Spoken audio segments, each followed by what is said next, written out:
You always liked silence, not that empty and oppressive silence of sleepless nights, but the welcoming silence that lives in old places, where time seems to move slowly and the noises of the modern world are not so present.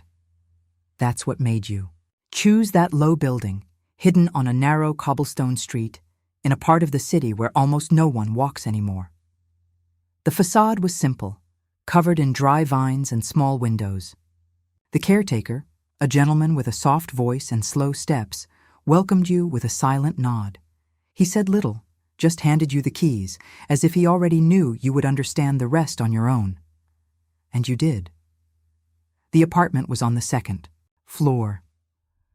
A flight of wooden stairs creaked beneath your feet, not in an annoying way, but almost rhythmically, as if they were following you.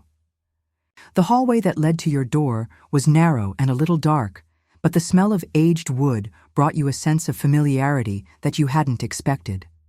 It was as if this place already knew you. The front door was a little stuck, requiring a gentle push with his shoulder. When it opened, the smell of time standing still came rushing in. It wasn't unpleasant. It was a mix of fine dust, aged paper, and something almost imperceptible, like dried lavender. It was comforting, somehow. You spent the first few minutes just observing. The apartment was small, indeed, a living room that connected to the open-plan kitchen, a short hallway with a built-in closet, and, at the end, the bedroom. The windows were covered by thick, old-fashioned curtains that filtered the late afternoon light with a warm, golden hue. The wood floor creaked gently under your footsteps. There was a fireplace in the living room, disused, of course, and a small bookcase built into the wall. It was all very simple, but there was a feeling there, almost maternal. The kind of place where time moves slowly, where you can hear your own breathing, and at night, maybe even hear your own thoughts. You didn't bring much furniture. A mattress, some paintings, books, your desk, your favorite chair, and a few boxes. You spent the first day cleaning, opening windows, letting the air in. With each corner you discovered, you felt more comfortable. The kitchen still had an old set of pots and pans in the cupboard. The bathroom had an oval mirror, slightly rusted around the edges. And in the bedroom, a built-in closet took up the entire back wall. It was when I opened this closet that something peculiar happened. There, among the clean, empty shelves, lay a forgotten object, a notebook. It had a hard black cover, slightly dusty, with the edges slightly worn by time. No inscription. Nothing to indicate who it had belonged to or what it contained. You picked it up carefully, as if it might fall apart at the touch. When you opened it, you saw that it was blank. The pages were yellowed, thick, and gave off that sweet smell of old paper.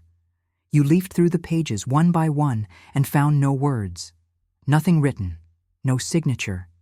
Still, something about that notebook drew you in. It was strange how it felt. Right there, as if that cabinet had been holding it for you, like a forgotten gift, waiting for the right moment to be rediscovered. You took it to your desk and left it there, along with an old fountain pen that you had also brought. You hadn't planned on writing anything that night. In fact, you were exhausted. Your back ached, your hands were marked with dust, and sleep was beginning to weigh on your eyes.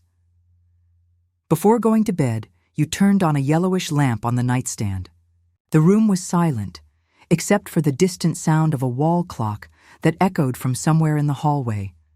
You adjusted the pillow, pulled the blanket over, and closed your eyes with that comforting feeling of a first day overcome, of a new cycle beginning calmly.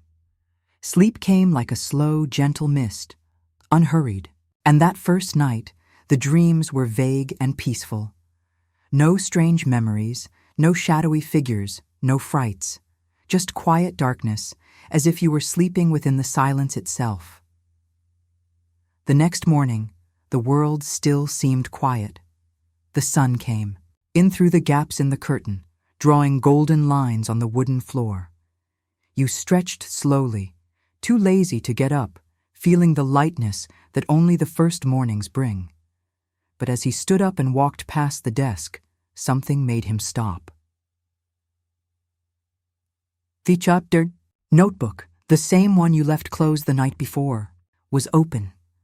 The pen was also out of the lid, and there was something written on the first page. Not much, just one sentence written in cursive, soft and slanted, as if it were written by someone who was in a hurry. But not too much. The sentence said, "Thanks for letting me in." You stood there for long seconds. The house was silent, as usual. No windows broken, no doors unlocked, no sign that anyone other than you had been there.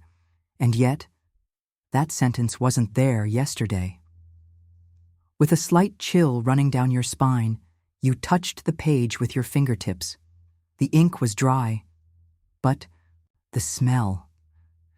The smell was of something freshly written. You didn't know it yet, but that would only be the first whisper, the beginning of something much older than you could imagine. You stared at the page for long minutes. The handwriting was delicate, almost elegant. It didn't seem scribbled on impulse or drawn with artificial precision. It was human, natural, as if someone had actually sat there and calmly written those words. It was disturbing in a strange way, not because it seemed out of the ordinary, but because it seemed too common. You took a deep breath. You tried to convince yourself that maybe you had written that before going to sleep. After all, the previous day had been tiring. Moving, cleaning, accumulated fatigue. Maybe your mind had decided to express itself while you weren't paying attention. But even that explanation sounded forced. You knew that. That handwriting wasn't yours. It never was. Still, you decided not to be alarmed. It was better to keep your feet on the ground. Maybe it was a joke from a former resident. Someone could have left the notebook with that already written on it, hoping to scare the next person. A harmless joke, maybe. You laughed, even though you didn't find it funny. A brief, solitary laugh, just to break the silence. Turned the page. The next one was blank. All the others were blank. You went through the entire notebook again, carefully. There were no other notes, just that sentence. "Thanks for letting me in." You closed the notebook slowly and placed it on the desk, more cautiously than before. Even though your mind was searching for rational explanations, something inside you was telling you to treat it with respect, as if, in some silent way, the object had a presence, a kind of invisible weight. Throughout the day, you tried not to think about it too much. You had boxes to organize, clothes to fold, items to put away. Every little noise in the house, the creaking of wood, the creaking of doors, the blowing of wind through the cracks in the windows, was clearer now. And you noticed it all. Your ears were straining. Your eyes kept returning to your notebook, even when you didn't want to. At lunchtime, you sat at the table with a simple plate and a glass of water. The clock read almost 2 in the afternoon, and the silence seemed thicker, as if there was something waiting for you to speak first. You didn't speak. In the afternoon, you went for a walk. You visited the bakery on the corner, bought a sweet roll, some ground coffee, and exchanged a few words with the attendant, a kind lady who said something curious when she found out where you were living. "Ah, 204. That apartment is too quiet." You smiled, finding the sentence amusing, but it seemed to have been said with more weight than necessary. When he returned home, it was already late afternoon. The orange light passed through the bedroom curtain, and the environment was enveloped by that beautiful calm that only silent sunsets offer. And there it was, still on the desk, the black-covered notebook. Untouched, apparently. You approached slowly. You looked again at the first page. The sentence was there, exactly as you had left it. The pen was still beside it. You decided to close the notebook firmly and lock it in the bottom drawer of your desk. You took the key and put it in your pocket, a symbolic gesture, as if, by locking it, you were also locking away the restlessness that was beginning to emerge. That night, she drew a warm bath. The water ran gently over her body, and the steam filled the bathroom with a comfortable scent of soap. She tried not to think about strange things. She tried to let her mind float in the foam, the warmth, the tranquility. But somewhere in the back of her mind, the image of the notebook remained, like a candle burning in a dark room. As he lay down, he took a deep breath. The pillow was cool, the blanket was cozy, and his eyes closed slowly. Sleep came more slowly this time, but it came nonetheless. It brought with it confusing images, long hallways, half-open doors, and a sense of being watched with curiosity, not hostility. The next morning, when he woke up, he went straight to his desk. The drawer was closed, exactly as you had left it. But there was one detail. The key, which you remembered keeping in your pocket, was no longer with you. Instead, it was on the desk, next to the notebook, which was now open again. And this time, 2 sentences occupied the next page. Written in the same slanted, calligraphic, gentle handwriting, "You heard me? I'm glad we're talking." A soft shiver ran down the back of your neck, and for the first time, you were absolutely certain someone or something was there.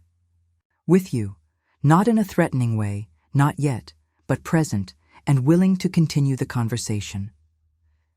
During the day, the city is still alive. Cars pass by in the distance, voices rise from the sidewalk. There is the soft sound of leaves touching the windows. And in the midst of all this, you try to occupy your mind with simple tasks. Organizing, the books on the shelf, adjusting the pictures on the wall, making a cup of tea. But in none of these gestures is there any real attention. Your thoughts always return to the same place, the notebook. Ever since you'd found the new phrases, that soft sensation, like a gaze you couldn't see but could feel, had become constant. It wasn't intrusive. It was almost like a shy companion, close but at a distance. You'd start to notice subtle patterns. The silence in the house grew thicker after sunset. The air felt slightly cooler near your desk. And sometimes, when you passed the mirror in the hallway, you swore you saw a slight delay between your movements and your reflection. You didn't tell anyone. After all, who would you tell? The world around you seemed distant, as if that apartment had created a bubble around you. There, it was just you, and whatever you were writing in your diary. On the 3rd night, you decided to leave the notebook open on the table, as an invitation. You also left a blank sheet of paper and a new pen, lighter, more comfortable to hold. It was a strange gesture, but natural. You no longer felt fear, only curiosity, and a strange connection. You fell asleep early, with a heavy body, but a calm mind. You dreamed of an open field under a gray sky. In the middle of it, a very tall tree with leaves that seemed to whisper words without sound. You were there, watching, sitting on a wooden chair, as if you were waiting for something. He woke, up to the morning light flooding into the room. He got up slowly, feeling his muscles relax and his head light. He walked over to his desk and stopped. The notebook was open once again. And now there was more. On the 3rd page, a new message, written in the same slanted handwriting. "You're the first in a long time. The house listens to you. She liked you." You read it calmly, your eyes following the lines as if each word had its own rhythm, its own breathing. The sentence felt warm, almost protective. You smiled, a small, uncertain smile, but real. The day passed peacefully. The city seemed quieter than usual, or maybe it was just the way his mind was beginning to adjust to a different frequency, one where the subtlest sounds came to the fore. The creak of wood, the soft crackle of light, the sound of the kettle as it begins to boil. That night, when you went to bed, you did something new. Before turning off the light, he took the pen and wrote on the blank page he had left next to it. "Who are you?" It was the first time he responded, and as he did so, he felt a slight shiver on his arm, as if the air in the room had changed temperature, not for cold, but for a kind of warm, invisible presence, like the heat of the sun coming through. A crack on a cloudy day, you lay down right away, and for the first time in years, you fell asleep knowing you weren't alone. That night's dream was different. You were in a large, bare room. The walls were made of old wood, like the ones in your apartment. There was a figure sitting on the floor, with her back to you. Her hair was dark and fell over her shoulders. She didn't turn around, but you knew it was a woman, and you knew she was smiling. You woke up before dawn. The sky was still dark blue, and the streetlight painted geometric shapes on the ceiling. You went straight to the desk. The pen was uncapped, the page turned, and there was the answer. I am the one you listen to when you think in silence. Elena. The name was new, but it sounded familiar, like something you had heard whispered long before you were there. On the next page, a new sentence. You write too, you know? While you sleep, your hands speak for you. You touched your arm, as if it were still warm, from writing. You looked at your hands, at your fingers. There was no ink stain, no sign. But for the first time, he felt something different about them. A slight weariness, like that of someone who has spent the entire night writing old letters to a distant recipient. The house was silent. But in that silence, there was another breath. Throughout the morning, you tried to go about your normal routine. You made a stronger coffee than usual, sat by the window, and watched the slow movement of the street. A few cars passed by. An old man walked with his small dog. Life outside seemed ordinary, still in its normality. But not you. From the answer written in the diary, from the name, life, something inside you rearranged itself. It wasn't fear. It wasn't relief. It was something in between. Like a silent peace had fallen into place inside you, without you knowing it was missing. He then decided to understand. He spent the rest of the day recording every detail. He grabbed a notepad, created a new folder on his computer, and set aside a space on his bookshelf just for this. He wrote down the days and times the messages appeared. He tried to remember exactly what he had done before going to sleep. What he had eaten, what he had dreamed. He wanted to find patterns. He wanted to transform that mystery into something measurable. You also started trying out little experiments. You put an old camera on your desk, pointing it directly at your notebook. No recording, just the gesture, a way of saying, I'm watching. You too. At night, before going to sleep, he wrote again. Why me? Why now? He lay down in silence. He made sure not to think too much. He took a deep breath. He slowly fell asleep, with the room enveloped in that darkness that seemed to protect more than hide. The next morning, the camera was in the same place. But something was bothering you. It was tilted slightly to the right, not enough to immediately draw attention, but you clearly remembered leaving it straight. You walked over to it and noticed that the base was rotated about an inch, as if someone had lightly touched it just to make you notice. The diary was open. On the new page, an answer. Because you still listen, the others forgot. Underneath this sentence, a new one. And because the house chose you, she needs someone who will really listen. You read it calmly. You reread it. And this time, you felt something new, an emotion that mixed tenderness and melancholy. As if that writing was not only a mystery, but also a disguised cry for help. You then decided to go deeper. That afternoon, he went to an old bookstore, a dusty, silent place with crooked shelves and the smell of yellowed pages. He asked the owner if there was anything about diaries that write themselves or communication during sleep. The man, with thick glasses and an unkempt beard, raised an eyebrow and replied with surprising calm, "No books, but lots of stories." He told, while wiping the counter, about a strange case from 1974. A man who claimed to receive messages while sleeping. Words written on the fogged windows, sentences that appeared on the blank pages of the newspaper. They said he went crazy after he started talking back, but no one knew if it was madness or if he had simply begun to understand something that others no longer could. You returned home at dusk, your bag empty. No books, no tests. Just a faint sense that there was something going on in layers that most people couldn't see. And that, for some reason that still escaped your understanding, you were beginning to see those layers. That night, he wrote something different. "I'm listening. You can tell me." And before going to sleep, he placed a small glass of water next to the notebook as an offering to whom he didn't know. It was an instinctive, calm gesture, as if his hand knew what to do before his mind had time to question it. Sleep came slowly, and with it, a strange dream where drops fell from the ceiling but never touched the floor. And around her, voices whispered things like forgotten poems, broken phrases, ancient words. The female figure was there, closer this time. She didn't speak.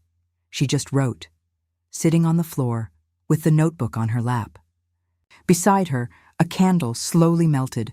When he woke up, the glass was still there, but now, with twice as much water as you had put in, and in the diary, a new passage awaited you. "A lot of time has passed. I was almost giving up." You took a deep breath. Now he was sure. There was something alive there. Something ancient. Something he didn't want to scare. He wanted to talk, and most importantly, was waiting for you. Over the next few days, something subtle began to change within you. It wasn't a sudden change or an alarming one. There were no nightmares or doors slamming in the middle of the night. But the way you saw the world around you began to seem slightly distorted. Like you were watching everything through a thin layer of glass. Like something was standing between you and what you had always known as real. It was in the silence of the mornings that you noticed it most. You always woke up before the alarm clock you never used, as if your body had adopted the rhythm of the house. Even before you opened your eyes, you could already feel the presence of the diary. Not as a common object on the desk, but as if it were there waiting for you, patiently, with a certain tenderness. On the following pages, the messages kept appearing. Not daily, but often enough that they became part of your routine. Some were simple, almost poetic. Wood holds memories. Silence is a form of response. Time flows through the walls. You read each line with silent reverence, as if you were handling forgotten relics.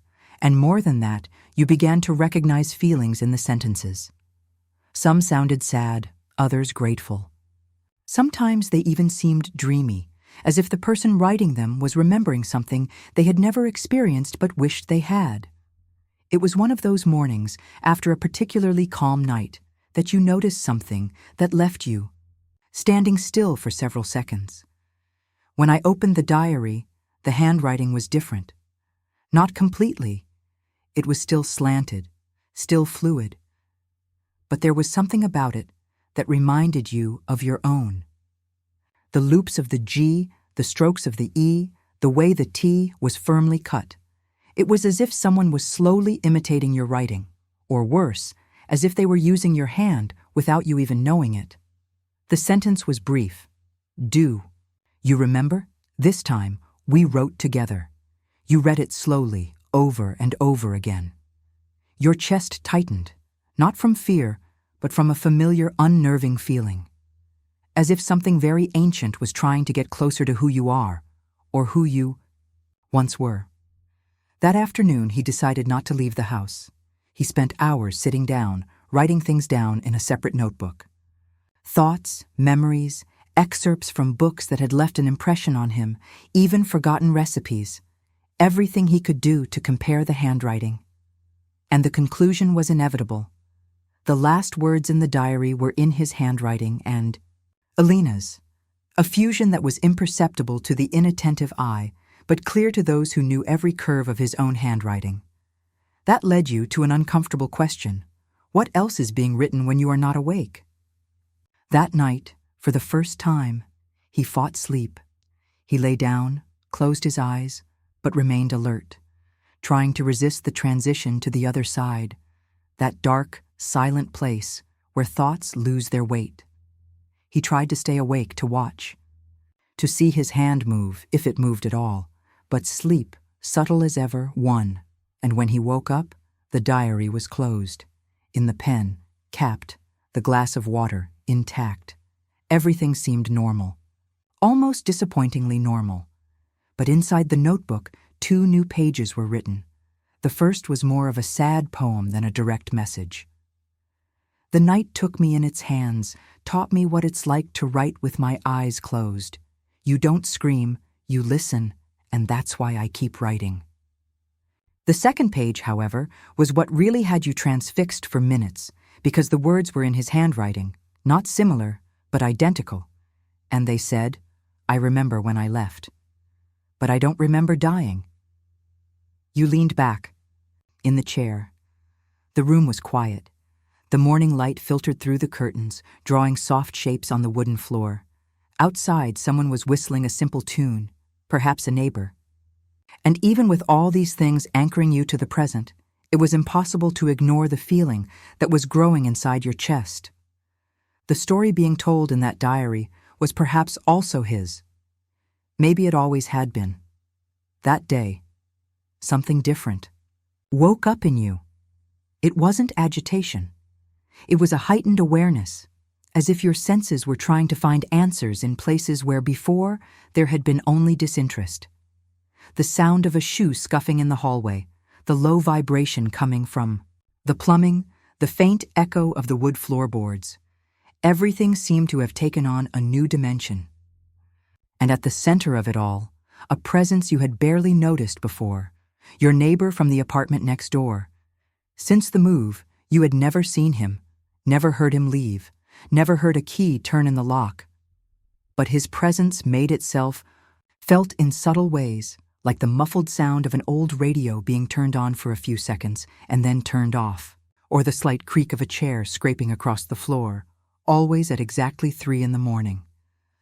The morning after that disturbing writing, the confession of someone who didn't remember dying, you felt a different need. You wanted to know who was next door. Not out of banal curiosity, but as if understanding that other resident was a necessary part of understanding the puzzle that was being assembled before you. You went out into the hallway with a pretext to take out the trash. You walked slowly, breathing deeply, listening to your own footsteps echo on the old wooden floor. You stopped in front of the door to 203. The paint was old, chipped at the edges. A slightly rusty brass number still hung there, hanging by a C. Crooked nail. You came closer. You pressed your ear lightly against the wood. Silence. But not just any silence. It was silence denso.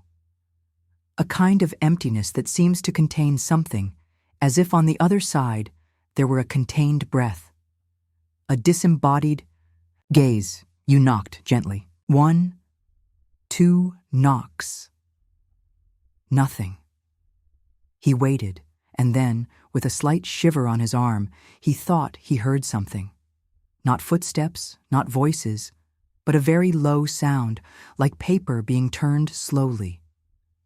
And then, as if someone had touched the door from the other side, there was no more sound, only presence. You backed away slowly and went back to your apartment. For the rest of the day, he felt watched. Not directly, but whenever he passed near the dividing wall between his room and his neighbor's, he felt a slight change in the air pressure, as if someone was there, leaning on the other side of the wall, waiting for a moment to speak up. You returned to the diary. He wrote something simple. "Who is by my side?" The next morning, the answer was waiting for you. He also listens. But he chose silence. It was a simple sentence, but it carried an ancestral weight of someone who lived for a long time, locked away with his own thoughts. On the next page, another line appeared, as if it had been written after the previous one. In newer ink, "Don't hit me again. He doesn't like to be remembered." You stepped away from the desk calmly. The room felt colder, even with the sunlight streaming through the windows. as if the words had cast an invisible shadow over the air. In the days that followed, you began to notice more. You noticed how the floor on that side of the apartment had no shadows at night, how the sound of the drain in the bathroom sounded different, and most importantly, how certain moments of the day seemed to be avoided by time itself when you were near that wall. One morning, he woke up for no reason. The clock read 3:04. The room was silent. The streetlight outside cast a pale glow across the floor. And it was there, in that almost complete stillness, that you heard the faintest sound of all so far. 3 beats, not on your doorstep, on the wall. 3 dry, spaced taps. As if something there was answering his question. Too late. You didn't move, the sound did not repeat. But the next day, when you opened your diary, a sentence awaited you. In different handwriting, more shaky, less precise. Don't write about me anymore. And just below, a new handwriting, Elena's. He sees you in dreams. Don't let him in. The world was quiet. But the house was no longer the same. And now, did you know, not everything that listens wants to be heard. After that dawn, his dreams changed. Before, they had come to you like a mist, vague images, symbols floating in the darkness of your mind. But now, there was clarity. Strangely, you couldn't tell if that was good or bad. It was like dreaming about a photograph. Everything was still, silent, yet intensely detailed. And most disturbing of all, it was as if the dreams didn't end when you woke up, as if they left pieces of you in the real world. That night, you dreamed of a very long hallway, the walls of which were covered with diary pages. Hundreds, maybe thousands of pages lined up, all handwritten, all different. Some in smooth, rounded handwriting, others shaky and smudged, as if written in haste, fear, or pain. On each of them, you saw familiar words, expressions you recognized, sentences you had read before, some, even, that you had written yourself. You walked down that hallway. Your footsteps made no sound. At the end of it, there was a half-open door. Pale light escaped through it, and a silhouette sitting on the floor as it had so many times before. Elena. She was writing, as she always did, but she didn't look up. She kept her head down, her hand moving relentlessly, as if she was afraid to stop. Beside her, this time, was another figure. Dark. No face. And stop, with her arms at her sides, like a shadow cast without a light source. She didn't write. She just looked. And when you tried to see her face, the dream shattered like glass. You woke up with a calm heart. But there was something strange in the room. It took a few seconds to realize. The diary, as usual, was open on the desk, but next to it, a loose sheet, not his, but another piece of paper, was folded in half. You approached, with slow steps, feeling the air heavier than usual. The sheet had 2 sentences, written by hand, but in different letters. The first, in Elena's firm handwriting, "Some dreams escape the bedroom." And the second, in irregular spaced letters, as if they had been forced, "I see what you see when you sleep." You stood there for long minutes, staring at the paper as if it were about to move on its own. The room remained in absolute silence. Not even the creaking of the wood, nor the sound of the street. It was a still silence, as if everything was holding its breath. From that morning on, you began to write down your dreams with more dedication. You bought a new notebook just for that purpose. You called it the second diary, even though it was the first one you had written in of your own free will. Every morning when you woke up, you wrote down what you remembered: symbols, objects, names, sensations. And that's when he noticed something disturbing. Some objects that appeared in your dreams began to appear in reality. Small details. A glass, with a crack identical to the one you saw on the dream table. a chair leaning against the kitchen wall, in the same position as in the previous dream. A folded piece of paper under your pillow, with just one word on it, remember. Most of the time, these objects seemed harmless, but the coincidence was impossible to ignore. One night, you tried to leave your camera on and pointed at your bed. You wanted to see if anything moved, if your hands were actually writing while you slept. But in the morning, the memory card was corrupted, unusable. The camera lens was slightly fogged up. And there was a note on the nightstand. Some things don't want to be seen, only felt. Since then, you have slept with a mixture of acceptance and expectation. Your dreams have become increasingly clear, with voices whispering from the other side of the walls. And sometimes, when you wake up, you realize that you are not alone inside yourself. One morning, after a dream in which you walked through a house that seemed to be your own, but inverted, like an imperfect reflection, you woke up with a strange sensation in your hands, as if you had spent hours holding something heavy. When you looked at your fingers, you saw small traces of blue ink on your fingertips. But the diary had not been opened that night, and no new phrase had emerged. For the first time, Elena had not written anything, just silence. You didn't understand. But you felt that something had changed. On the blank page, you then wrote, "Are you still there?" And for the first time since it all began, he got no response. Elena's silence lasted 3 days. 3 mornings in a row, you woke up to find your room the same, your diary closed, your desk tidy. No new lines, no answers. It was as if the house had suddenly returned to its original state, the same as when you first walked in. But now, that state felt wrong. The silence, once comforting, now held a weight that pressed down on the air. It was a kind of emptiness that didn't welcome you. It just observed. You wondered, had I gone too far? Had I asked the wrong question? The lack of new messages made him realize how accustomed he had become to Elena's invisible presence. With every sentence, no matter how strange, there was a sense of companionship, that someone, somewhere, wanted to talk to you. And now, with her absence, the emptiness felt deeper than ever. On the 3rd night, without a response, you decided to write again. He sat down in front of his diary and calmly wrote, "Sorry if I messed up. I'm listening. I'm still here." He left. The page open, the pen next to it. He closed the bedroom curtains, turned off the light, and went to bed without waiting too long. His head felt heavy, his thoughts turning slowly. This time, sleep came strangely. You didn't remember falling, asleep. Instead, you felt as if you had simply been pulled into another place, as if the room had disappeared around you without warning. You dreamed of a field covered in fog, and in the center of it, a single wooden chair. Empty, no sound, no wind.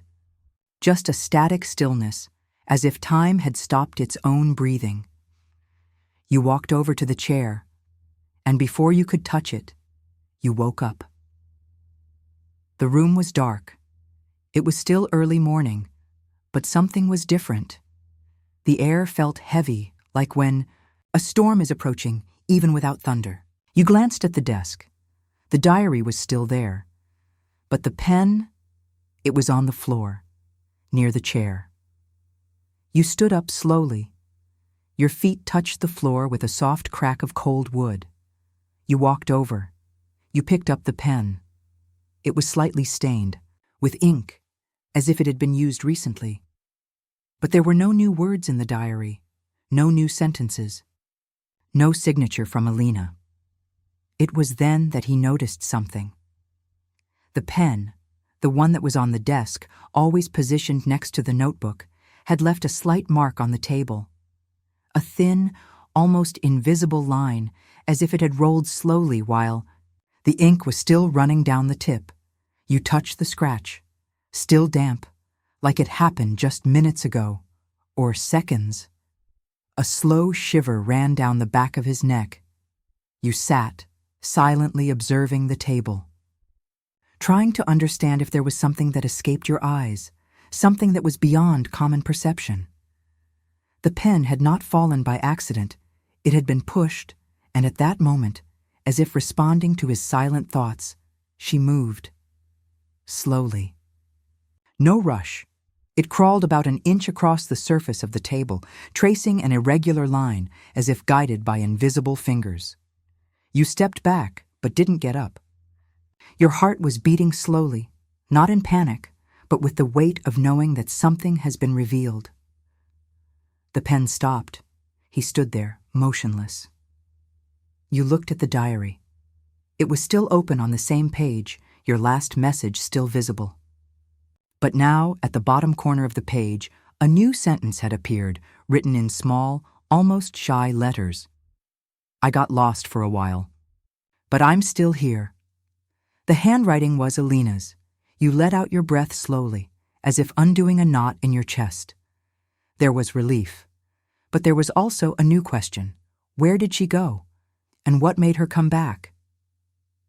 In the following days, he began to notice other small movements. The glass of water that woke up with a slightly damp rim. The desk chair that sometimes wasn't in the same place. The curtain in the room swayed by itself, even without wind. Elena had returned, but something about her seemed different. More restrained, slower, like she was weak, or like she was hiding from something. You wrote again one night, "Who are you hiding from?" The next morning the response was brief, 2 words, written in the center of the page, without any decoration, as if they had been left urgently from the neighbor. And for the first time since the beginning of everything, the silence of the apartment seemed to breathe along with you, but not in peace. In vigil. That night, the entire apartment seemed to hold its breath. There was no wind, no footsteps in the hallway, no sounds from the street. It was as if the world had moved away a few inches, not enough to disappear, but enough for you to notice the emptiness it left behind. The wood of the floor felt colder, the walls felt closer, and the darkness was no longer just the absence of light. You were lying down, but you weren't sleeping. Eyes open, staring at the ceiling. The window curtain moved slightly, though no breeze came in. There was something in the darkness of the room, a subtle presence, not touching, but hovering. As if someone was standing to your right, out of sight, waiting for you to turn around, but you didn't turn around. He remained motionless, listening.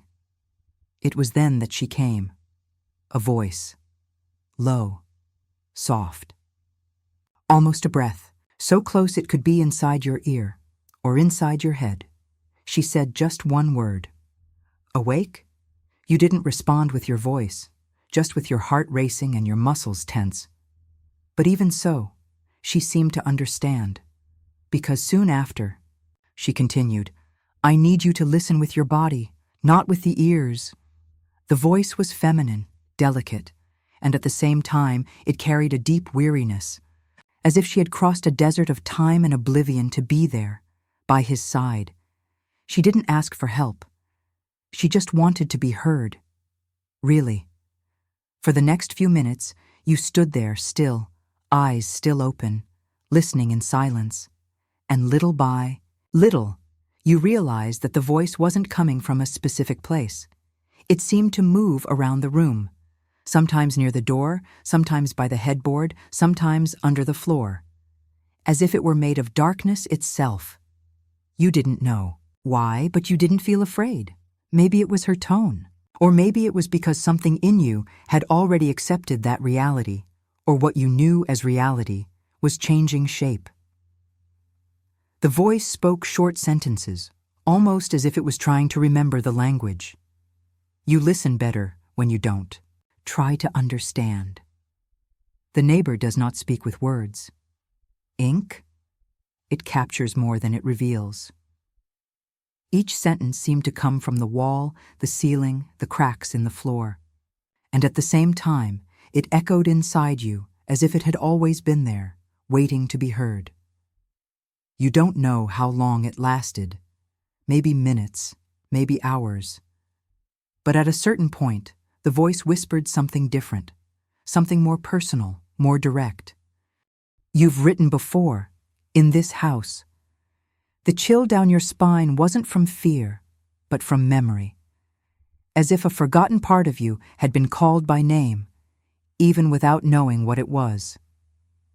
After that, silence. The voice stopped.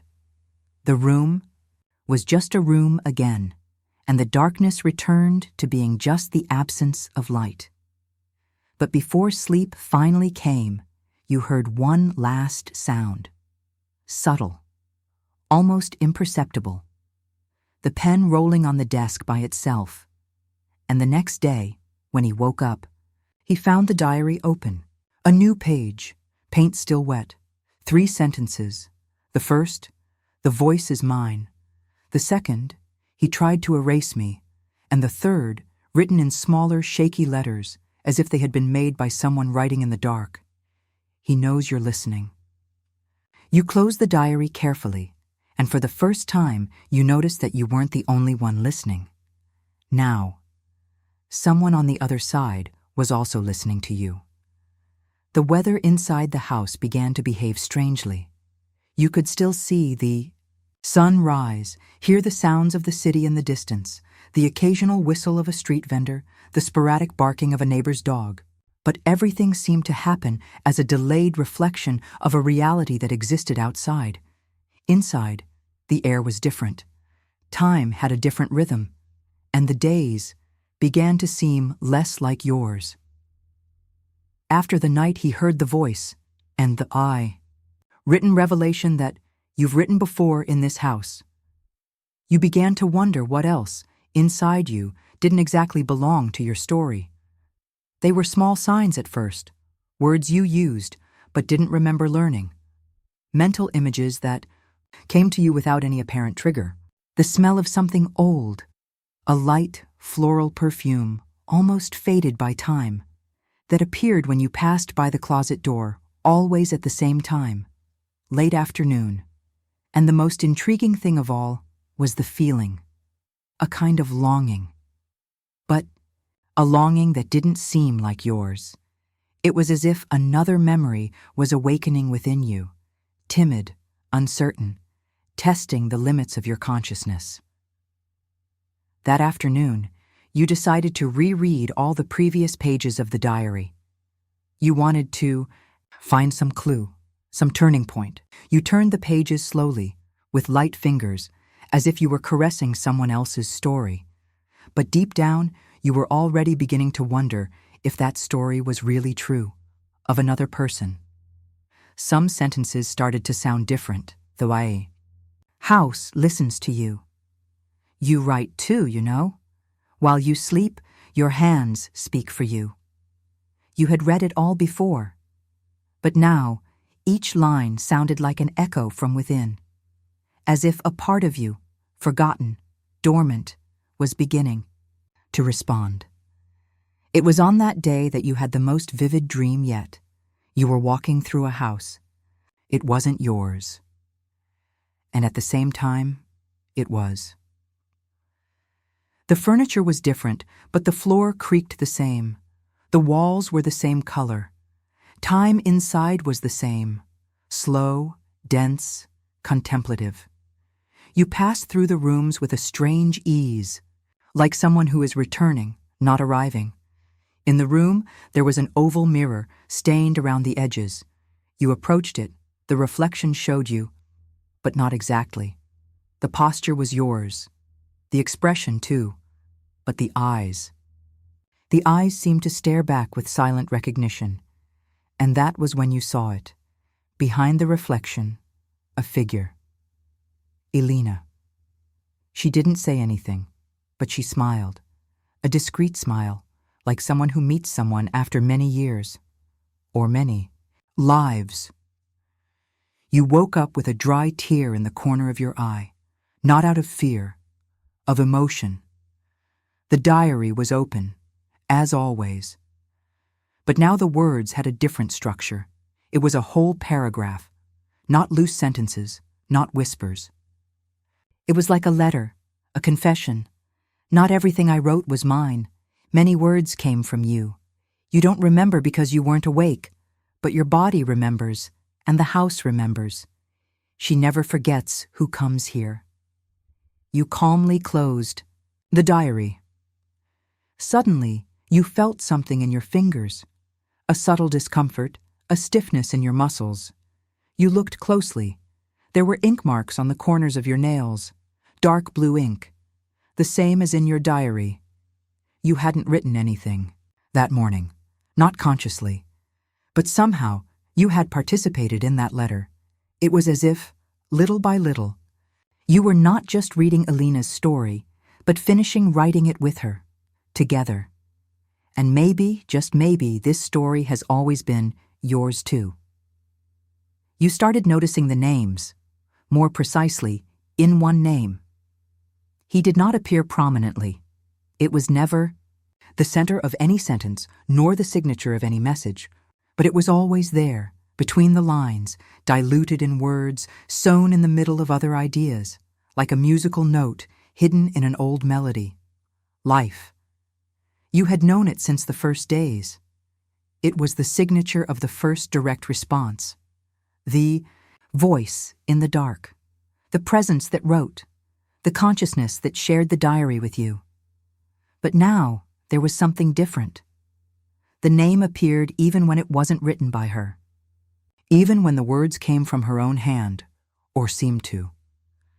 One afternoon, as you reread the notes you had made in your second notebook, you realized that you had written that name more times than you remembered. And not just as the recipient of your messages. Sometimes it was there in the middle of a common sentence, a sketch of a dream, a loose idea, a random thought as I walked down the empty street and saw Elina in the window. Elina held the broken mirror with both hands. Elina knew the weather here was different. You stopped. He tried to remember when, exactly, he wrote. Those sentences, the context, the intention, but nothing came clearly. It was as if part of the authorship had been lost the moment the ink touched the paper. This raised a new question. What if the name wasn't just weather? What if somehow he was yours too? And then came the strangest thing. That night, you dreamed of a room with stone walls, a high ceiling, and in the center a long wooden table covered with old notebooks, too old. The covers faded, the pages yellowed with time. You went through them, leafing through them carefully. Some were written in languages you didn't know. Others were in repetitive handwriting, some soft, some violent, with crossed-out desperate words. But in all of them, the name appeared. Life. Always Alina. Sometimes as an author, other times as a character. Still others as a voice narrated in the third person, described with affection, with melancholy. You woke up with a sweet, metallic taste in your mouth, like you had bitten into an overripe fruit. He went to the diary, and there it was, open on the desk, but now with a striking difference. At the moi, top of the new page, a title had been written, something that had never happened before. Fragments of Elina below were disjointed sentences. Fragments, in fact, excerpts apparently taken from different notebooks, perhaps even from different times. She waited, sitting on the step, her eyes on the clock. Elina wrote non-stop, even after the lights went out. It wasn't she who got lost. It was time that left her behind. The house was hers, but she could never enter. You read slowly, and at the bottom of the page there was a small mirror, not real, but drawn in ink. Oval, stained, just like the one in your previous dream. Below the image, just one line. You've already held that mirror. The chill ran down his spine slowly, like water running down the back of his neck. You stood up calmly. You walked to the hallway. There was a small closet in the corner, which you rarely opened. Inside it, you kept objects that you hadn't decided to organize yet.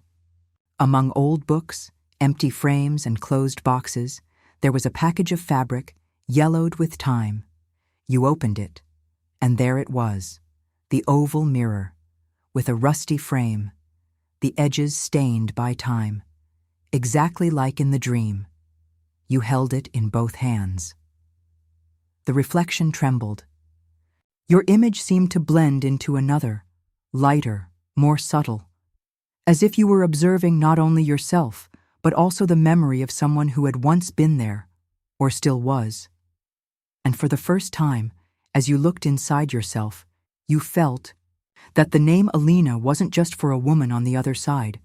It was a part that still echoed inside you, a memory that perhaps wasn't his, but that now lived in his voice, in his fingers, and in the silence that the house had waited so long to see awaken. It was by chance, or what seemed like chance, that you noticed the trapdoor. It was on the ceiling of the hallway that connected the bedroom to the living room. A rectangular plank of dark wood, almost the same shade as the ceiling, skillfully hidden by the constant darkness of the room. The first time you noticed it, it wasn't with your eyes, but with your body. A sudden sensation of cold, like a breeze, escaping through an invisible crack. You looked up. There it was. There was no rope hanging down, no visible hinges, just that old, discreet wood. The humidity of time had left marks on the edges, but the center remained smooth, intact.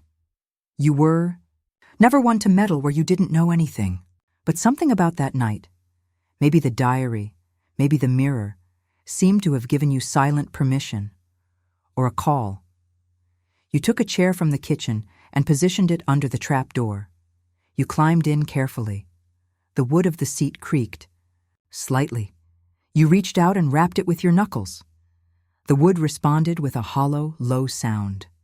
Then you felt around the edges, looking for a groove, a crack that might allow you to pass through. That's when he felt it. On the right side, almost hidden in the joint between the boards, was a small cavity. You gently forced your fingers into it. It was an old lock, the kind you don't see anymore, rusty but still intact, round and deep like a blind eye waiting to be opened. You slowly got down from the chair. You looked around. There was no key in sight. But the feeling that she was close was strange and insistent. You followed your instincts, the same ones you had been listening to for the past few nights, and went to the bookshelf at the back of the room. Behind some inherited books, you found a small, light-colored wooden box. You didn't remember bringing it with you, but when you opened it, there it was, an old, thin, iron key with a spiral-shaped handle. You stood still for a moment, not because of the scare, but because of the recognition. That key looked too familiar. Without thinking, he climbed back onto the chair, fitted it into the lock, and slowly turned. A soft click filled the silence. The trapdoor gave way. Carefully, you pushed it upwards. The lid slid off, revealing the thick darkness of a forgotten attic. The smell came first, old damp, aged paper, wood dormant with time. Then the light from the hallway began to slowly illuminate the interior. It wasn't tall, low ceiling covered with beams. The space appeared to have been used as a warehouse. There were stacked boxes, open books, loose notebooks, an old coat hanging on a rusty nail. Everything covered in a thin layer of dust, not from abandonment, but from long waiting. You climbed up carefully, supporting yourself on the support beams. The attic floor seemed to bear your weight with resignation. Each step raised small clouds of dust, as if you were waking up the very air of the place. It was then that he saw. There was a small chest in the corner, dark leather with bronze trim, and a loose latch. You opened it. Inside were dozens of loose sheets of paper, letters, all folded neatly with faded ribbons. Some were stained from the damp. Others had broken seals, but the handwriting was still legible, and among them, a notebook similar to yours. Black cover, worn edges, but older, much older. You opened it with trembling hands. The pages creaked like dry wood. And there were the words, the same handwriting, the same phrases Elena sent to him, some identical, others similar, as if that were an older version of the same story, a forgotten preview, a draft of a conversation that continues for generations, passing from hand to hand, always overnight, always written in the dark. You read for hours. He lost track of time. The words seemed to flow straight into his mind. And the more he read, the more certain he became. Some of those sentences had come from you, not from now, but from a time without a name, a time that perhaps does not belong to just one life. It was only when you heard a slight crack coming from the room that you came to your senses. Descending slowly, he closed the trap door behind him. But that night, the diary didn't wait for you to fall asleep to respond. It was open, and there was a single sentence written in dark, thin ink, as if someone were in a hurry, or afraid of being interrupted. If you found the attic, so can he. You looked at the wall that divided the apartment from the neighbor, and for the first time, he felt that the wood was not a barrier. It was a disguised door. The next morning, you didn't have coffee. The kettle sat cold on the stove, the paper filter intact. There was something in the air, dense, like an unresolved thought that insisted on lingering even after you'd decided to ignore it. You tried to go about your daily routines, but your mind inevitably returned to what was written in your journal. If you found the attic, so can he. The phrase accompanied you throughout the day. Every step, every simple gesture, opening a drawer, putting on slippers, folding the blanket, was done with the feeling that someone on the other side of the wall was imitating you. As if, while you were living, another consciousness walked, parallel, in silence. You tried to avoid the attic, but late in the afternoon, as if guided by an ancient script, he pushed the trapdoor again and climbed up. He sat down on the wooden floor and spread out the cards. There were more than 30, all signed with the same name. And some had dates that looked real. Others had dates that didn't exist, like October 12th, 1913, crossed out with year no. You noticed something strange about the way the letters were arranged. They didn't tell a straight story. They were like pieces of an emotional puzzle. Some letters spoke of longing, others of waiting. But they all had one thing in common, a wall. There was always a wall. The wood here is thin. I can hear your breathing. If I touch you hard, I can feel the warmth of your hand on the other side. They told me this place forgets people, but you remind me. One of the letters, more worn than the others, said, I wrote behind the wall, in the corner where time does not reach. When the ink runs out, I will bury my voice, but if you listen, read in silence. The phrase echoed in his mind for long minutes. Behind the wall. You carefully climbed down from the attic, your knees feeling heavier than they should have been. You walked to the bedroom. The walls were there, still, discreet. You looked at the left corner, near the closet. There had always been something uncomfortable there, not aggressively, but as if the wood carried a secret tired of waiting. He rapped his knuckles lightly. The sound responded with a different echo. Hollow. You grabbed a flashlight, knelt down, and felt around until you found an inconspicuous indentation, a poorly made joint covered by a thin layer of old paint. There was a small access point. You used a thin knife to slowly push it in. The wood gave way with a muffled crack. Behind the board, there was an empty space, narrow. A kind of hidden crevice between the plaster and the original structure of the wall. Inside, carefully folded and tied with a thick string, were 3 letters, and something else. An old feather, dried out, covered in dust, as if it had been used for centuries. You opened the first letter. The handwriting was familiar, Elena's. But the ink was faded, and the words looked like they had been written in a hurry. If you've made it this far, then I'm in you. The wall tried to separate us. But the sound passed, and with it, the name. Keep my name. The second letter was more formal, almost like a record. It described an attempt at communication between two people who lived in neighboring apartments, separated by time and structure. One of them heard voices, the other wrote. There were no dates, just a crossed-out passage. The ink was made, with silence. And then, the third letter. You hesitated before opening it. The paper was different, thicker. And the handwriting wasn't Elena's. It was uneven, uncomfortable, as if it had been written by someone with heavy hands or constant tremors. The paint was smeared in spots. He listened to me too, but he didn't understand, tried to rewrite me. He made my story his, but I went before, and you are after. There was no signature, but at the bottom of the page, someone had drawn a thick line like a border, and under it, 2 words, through the wall. You closed your eyes for a moment, and then he listened. Not just any sound, but a deep breath. On the other side of the wall, long, attentive, as if someone on the other side was doing the same, listening to you. The house remained still, but the air had changed. Now it held a different feeling. Not just memory, but presence. You closed the wall space, returned to the desk, and opened the diary. Without writing anything, he just waited. Minutes later, slowly, letter by letter, the page began to fill up. The walls do not forget. They just choose when to tell.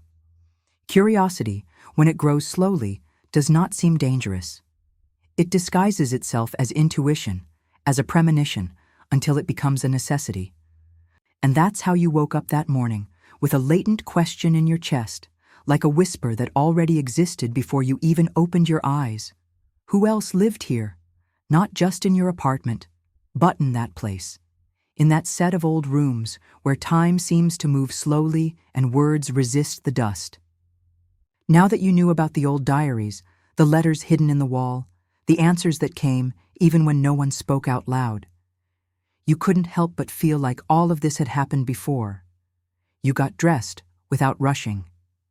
You ran your hand over the papers on the desk as if greeting an old friend. And you left. At the entrance, the caretaker was on duty.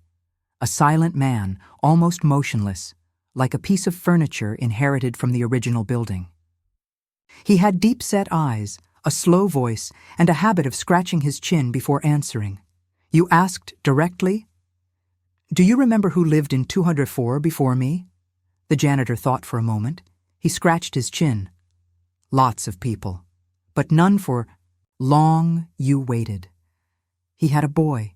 He came alone, like you. I spent a lot of time in my room. I hardly went out. He said the building made noises that no one else could hear. After him, I think it was a girl, young. I wrote a lot, always with a notebook under his arm, gone in one night. They say she moved, but they never picked up her things. You wanted to know more, but the man didn't seem willing to continue. He just concluded, with a long look. This apartment likes quiet people. It listens well, but it doesn't talk to just anyone. You thanked him and went upstairs. Back home, everything seemed the same, and different. The sounds I had previously ignored now had meaning. The creak of the door, the way the wind blew through the window, the discreet echo of the wood beneath your feet. It was as if the house was trying to tell you not only its story, but the stories of everyone else who passed through there. You went back to the attic, more carefully this time. You wanted to find more, and you did. At the bottom of a small box was a manila folder filled with documents. Loose sheets, notes, fragments of letters that seemed to belong to different people. In all of them, a pattern. Always the same structure. Someone listen, someone answers. Someone disappears. One of the leaves caught your attention. It had only one line written. The house doesn't take it. She embraces what the world has forgotten. And on the back, scribbled in a hurry, in different handwriting. I also lived in 204, but I don't remember what it was like to be me anymore. You came down from the attic with a weight on your chest, but it was a calm weight, like the weight of someone holding an old book and realizing that all the pages are connected, even those that don't seem to be part of the same story. That night, you didn't sleep right away. He sat down at his desk, turned on the dim light of the lamp, and opened the diary. The silence was thick, as always, but there was a new sound, a whisper coming from somewhere deep, like an echo of many overlapping voices. You wrote, "How many have heard it before me?" The answer came slowly, letter by letter, with long pauses, as if many hands shared the same gesture. Some listened, few remained, everyone left words. You closed the diary carefully, and for the first time, he didn't feel afraid, felt responsibility. As if now it was your turn to continue writing, as if all the previous stories, all the tenants, all the voices, had entrusted you with the last line of the page. You don't know exactly what prompted him to try. Maybe it was the silence of that night, or the lack of new sentences in the diary. Maybe it was the weight of recent revelations, the letters on the wall, the echoing attic, the faded faces of former residents. Maybe it was just tiredness, or the nagging suspicion that with each new page, something inside you was being rewritten, too. That night the diary was closed. For the first time in days, it didn't open on its own. The pen remained in its place. No whisper, no new lines, no discernible presence. The apartment was quiet in a different way, a kind of quiet that doesn't observe, wait. That's when you got the idea, not out of anger, not out of fear, but out of necessity. You thought, what if I end this? What if I burn this diary? The decision didn't come as an impulse. It came as an invitation, calm, like everything in that place. You stood up slowly, picked up the diary with both hands and felt its weight. It felt denser than before, as if the words contained within had mass, as if they were alive. The edges were darker, like paper that had been lying next to a lit candle for years. Still, you kept going. He went to the kitchen. He lit one of the stove burners. The blue flame trembled slightly. You watched it for long seconds, waiting for some sign, a whisper, a plea. But nothing came. You picked up the diary and held the first page close to the fire. It didn't burn. You pressed it more firmly. And the corner of the paper did darken, yes, but it didn't catch fire. As if the humidity in the air had wet the ink.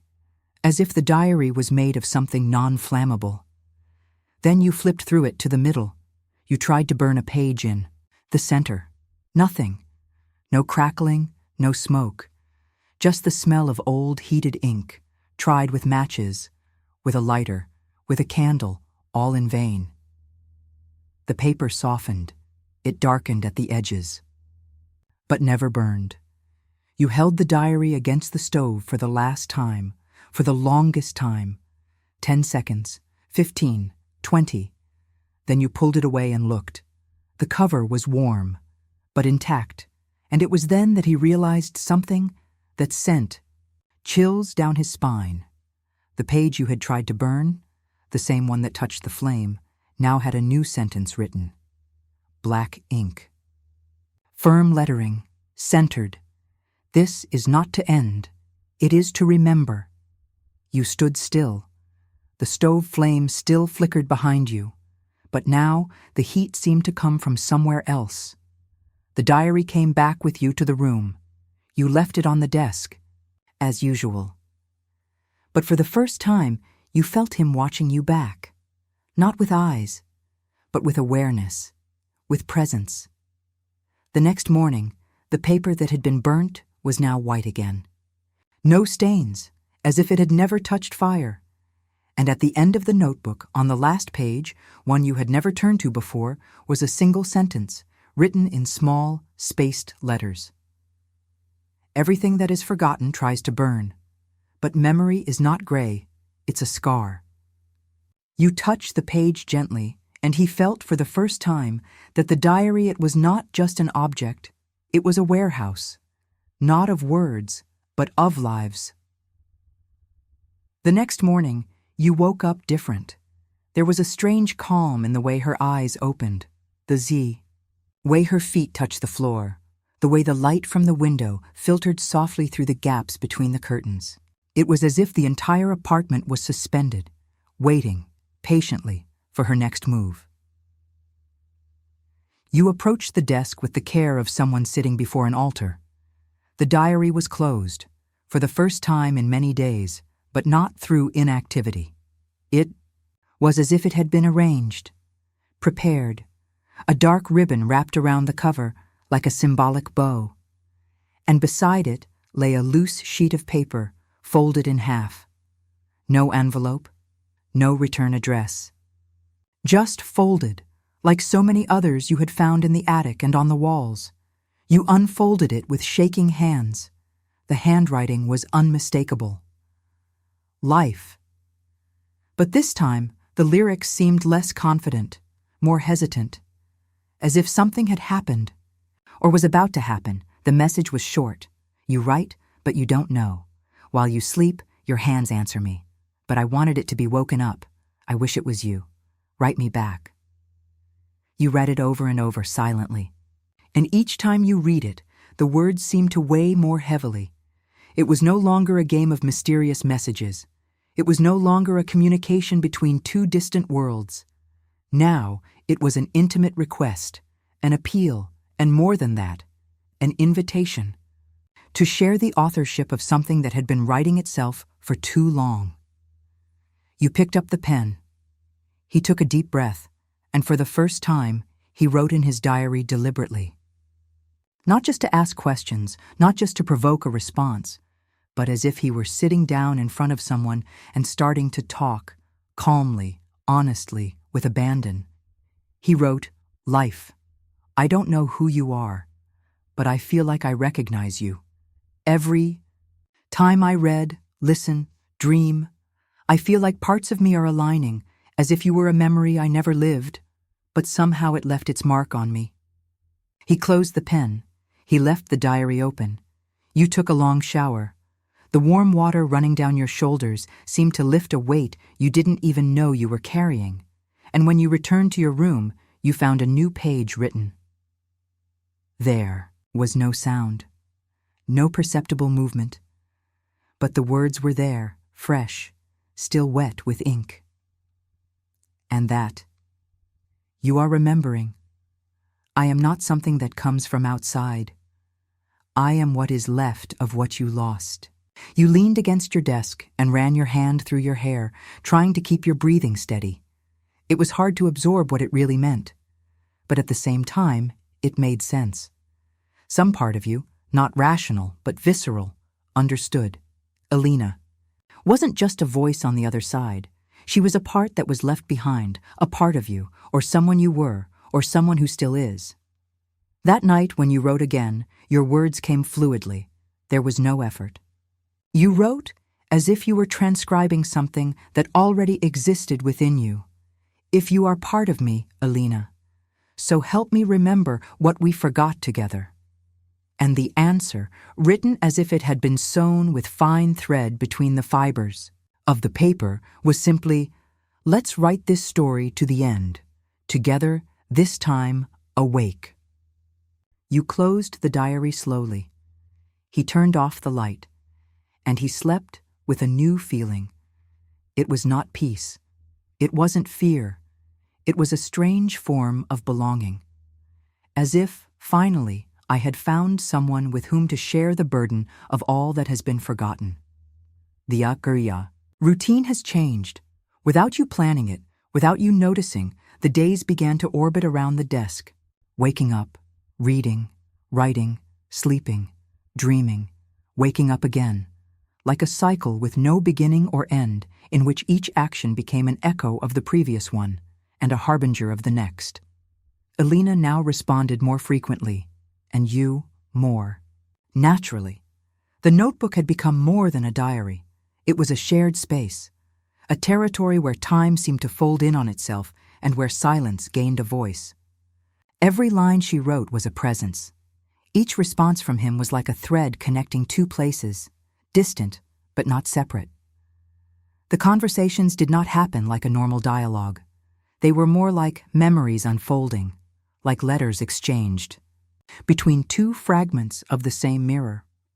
One morning you found a full page where she had written, "Do you remember the stone staircase, of the wide steps, of the sound of your footsteps?" Each night you went down more calmly, and I waited. Sometimes I dreamed before you arrived, but I always knew when it was you. You didn't respond right away. But that afternoon, as I walked around the apartment, a thought came clearly to me. Stone staircase, wide steps. Images emerged effortlessly. The cold texture of the stone underfoot, the smell of moss, the pale light of oil lamps. You didn't know if it was imagination, but I didn't doubt anymore either. And when he wrote, without thinking, the sentence, "And the red door at the end of the stairs?" The answer came so quickly that it seemed to have already been written. Try. You always hesitated before opening it, and yet I entered. The conversations continued like this, day after day. They were not hasty answers. They were memory exchanges. You would write down loose bits of dreams, and she would fill in details that weren't there the night before. Other times she would leave questions. Why did you stop playing the piano? And you didn't know you played the piano. Until your fingers, one morning, moved across the table as if remembering forgotten notes. On a rainy night, you asked, "Do you still feel it?" And Alina replied, "Not like before, but I feel your presence like an old perfume, like the memory of a laugh that still lives in the room." You read it and remain silent for long minutes. Then he wrote, "And do you listen? To me?" The answer came right below. All the time, even when you don't write, even when you doubt. And then something changed. One night when he went to bed, the diary was already filled, and not just with words, but with designs. Small, freehand sketches appeared between the pages, simple lines, but full of feeling. A cup on the desk, a figure, leaning against the wall, head down, a pair of clasped hands. On the final page, a new design, 2 notebooks superimposed, with the covers touching, and among them, a sentence. When our stories align, the distance between us disappears. That night, you slept without fear. He dreamed of paint flowing from the ceiling like rain, with words flying out the windows, looking for new diaries to land in, and upon waking, the feeling was clear. You were no longer alone, and more than that, never was. The days passed without haste, no big events, no unexpected noises. It was as if the apartment itself was in a state of waiting, as if everything there was holding its breath indefinitely, waiting for a specific moment that had not yet arrived. And you could feel it in every detail. The diary remained by his side, always, not as an obligation, but as an extension of what you had become. It was the first object you touched when you woke up, and the last thing you rested in your hands before you fell asleep. That night, the light was low. The curtain swayed slowly in a warm breeze. The clock read a little after 11 p.m., but the darkness was already thick, as if time inside didn't follow the hands of the world. The diary was open. A new page. The paint is still wet. And, in the center of the page, in Alina's clear, clean handwriting, a single sentence. Sleep soundly. You stared at those words for long minutes. They were not a command. They weren't a warning. They were an invitation. You wondered what she meant by that, but deep down, you already knew. Alina had been leaving clues for days, spaced sentences, designs, memories of places that seemed like dreams or fragments of another life. She wanted more than just long-distance conversations, more than just pages turned when you wake up, She wanted meeting, and for that, it was necessary to cross, but not like before, not like someone who dreams. And yes, as someone who enters, you wrote back with calm hands, "I'm ready. I will be with you in the dark." He closed the diary. He turned off the light. He lay down slowly, and, in that instant, something changed in the air. Not a sound, not a touch, but a kind of silent glide. As if the walls of the apartment moved an inch to the side, and you slipped into something that was always there, but invisible. Something that only reveals itself to those who finally close their eyes. With trust, you felt sleep come differently, denser, darker, more full. As if this time, sleep wasn't going to be absent, but rather arriving. In the dream, or what seemed like a dream, you were in that hallway again, the one with the stone staircase, wide steps, the flickering light, and in the background, the red door. But now, you didn't hesitate. He walked towards her with firm steps. The wood of the door felt warm under his palm, and when he opened it, there was no darkness on the other side. Had she? Life. Sitting at the desk, with the diary open, and a smile as calm as it is ancient. She looked up and said, for the first time in an audible voice, "Now, yes. Now we can continue." You entered. He sat down next to her, and without saying anything else, he began to write. Not to remember, not to investigate, but for to live. And when many hours later the sun touched the apartment window, the room was empty, the desk is clean, the closed diary, and about him a final sentence. He slept soundly, and finally he woke up where he belonged. The house woke up before everything, before the light, before the birds, before the first sound of the street. It was a morning without surprises, without noise. There was no door that slammed, no clock that chimed, no pen sliding in the dark, no breathing behind the wall. Just the stillness, vast, welcoming, that precedes the moments when everything changes. Without haste. The sun rose slowly, as if it knew it had to walk silently between the curtains of that apartment. The light touched the wooden floor, slowly climbed the walls, and reached the desk. There, the diary rested. Closed. As if it had ended a long conversation. As if it had finally found the pause between one line and the next. But you didn't wake up. Not that morning. The sheet still covered his body, and the expression on his face was that of someone who had not been interrupted, but led. His closed eyes were not blank. They were elsewhere. There was no pain, no shock, no fear. There was just a softness that dominated the entire room.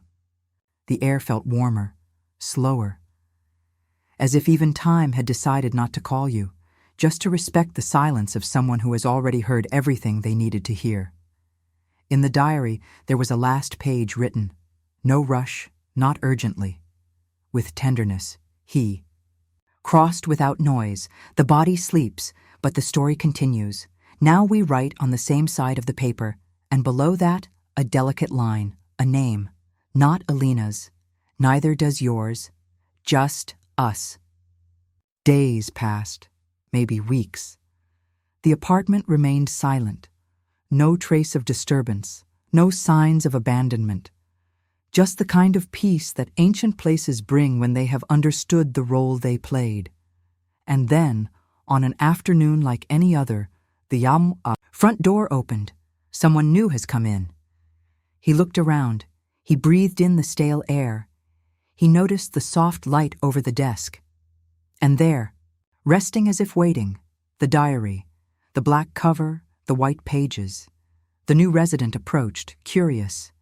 He leafed through it slowly, stopped on the last written page. Leo. He smiled without knowing why, and he left the diary open on the table. The next morning, without having written anything, he found a single sentence waiting for him. Thanks for letting me in. And so, the story began again. The way it always starts again, with a blank sheet of paper, an ancient silence, and someone willing to listen. He didn't come by chance, but he didn't come looking for anything either. He just wanted silence, a quiet corner, where he could reorganize his thoughts, unpack his soul, and perhaps, without knowing it, listen to what big cities insist on silencing. He didn't bring much with him. A mattress, 2 books, a chipped mug, and the old habit of talking to his own reflection while making coffee. The building seemed forgotten by time. The worn paint, the gate that creaked when opened, the caretaker who didn't ask your name. He just handed over the keys as if he were sharing a secret. The hallway was narrow, but not oppressive. The stairs creaked, but not in a way that was scary. And then he arrived. Apartment 204. The door gave way with a gentle push. The smell was subtle. Old wood, dormant paper, a barely perceptible hint of lavender and wet stone. He walked slowly, observing the corners, the details of the wall, the soft light coming through the bedroom window. And then he saw, on the desk, an object he had not expected to find, a notebook with a black cover, closed, no dust, no name. He approached it curiously. He ran his hand over it carefully. The leather of the cover was warm to the touch, as if someone had closed it just moments ago. He opened it slowly, as if opening a book he had read some time ago, although he could not remember when. In the first pages, nothing, just blank sheets. Until, in the center of the notebook, he found something. Single line, written in a calm hand. The words were never mine, they just passed me by. He smiled without understanding why. He closed the diary and put it back where it was. He arranged the few objects he had with him. He spent the rest of the afternoon in silence, watching the light from the window move across the walls, drawing shadows that seemed to lean in to listen. That night, he went to bed early. No dreams, no rush. The next morning, when he woke up, he found the notebook open on the table, and on the newly turned page, a new sentence awaited him. "Do you hear?" He looked for a few seconds, then he picked up a pen, and he answered, "Try, I listen." And that's how it started again, as it always begins, with a stranger in search of silence, with a patient home, with a notebook that writes by itself, and with a story that never ends. Why does not belong to anyone? It just moves, from ear to ear, from dream to dream, from letter to letter, always waiting for someone willing to listen.